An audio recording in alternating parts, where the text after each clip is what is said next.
નમસ્કાર મિત્રો, તો હવે આપણે જૂનાગઢ કૃષિ યુનિવર્સિટીમાં સોઇલ સાયન્સ ડિપાર્ટમેન્ટના પીએચડીના એક સ્ટુડન્ટ જણકાટ બલવંતસિંહનો અખતરો ચાલુ છે.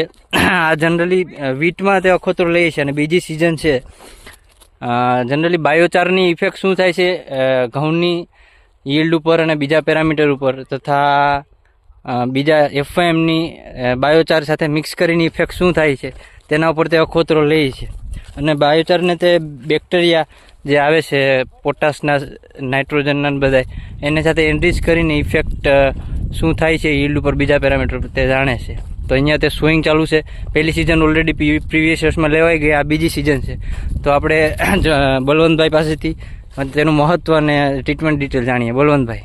નમસ્કાર ખેડૂત મિત્રો, આ મારું અખાતરો ચાલુ છે. આની અંદર 10 ટન પર હેક્ટર બાયોચાર, જે બાયોચાર તમે જોઈ શકો છો સારી ક્વોલિટીનું બાયોચાર છે. આની અંદર 10 ટન પર એફઆઈએમ છે, 5 ટન પર એફઆઈએમ છે.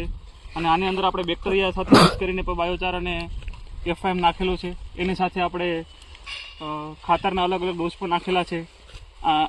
આની અંદર સારી અસર મળે છે. ઈલ્ડમાં છે, પ્લાન્ટ હાઇટમાં છે, બધીમાં સારી અસર મળે છે. અને જમીનનું સ્ટ્રક્ચર પણ ખૂબ સારું સુધરે છે.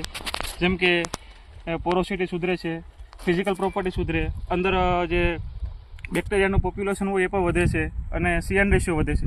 પહેલી સિઝનમાં શું તમને ઇફેક્ટ જોવા મળી? કઈ ટ્રીટમેન્ટ?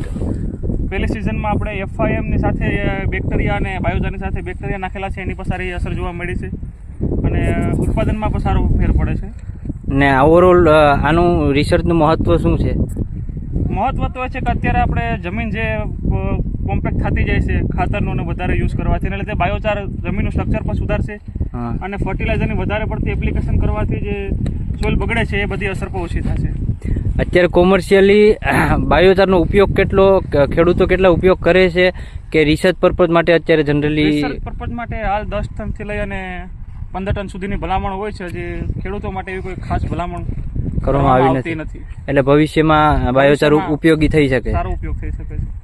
હા, આભાર. તો હવે જો આપણે પાછો નેક્સ્ટ વ્લોગ લઈને આવશું, તેમાં જોશું કે આ બીજા સિઝનની ટોટલ ઓવરઓલ જે રિસર્ચ છે તેની ઇફેક્ટ શું છે. અહીંયા ટોટલ બલવંતભાઈ 3 રેપ્લિકેશન લીધેલ છે.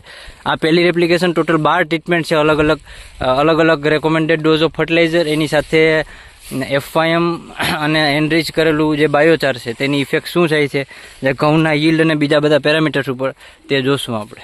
આભાર.